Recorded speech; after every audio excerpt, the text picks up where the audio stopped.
How to transfer money from Zempler Bank. Open the Zempler Bank app on your phone, or go to the website. Log into your online banking account with your username and password. Wait for the dashboard to load completely.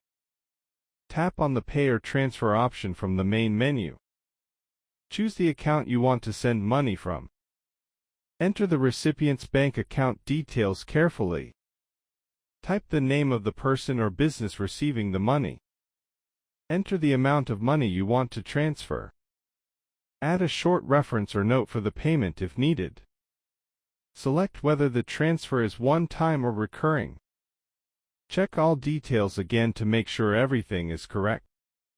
Confirm the transfer by following the security verification process. Wait for the confirmation message or notification of success. Keep the transaction record or screenshot for your reference. Thank you for watching.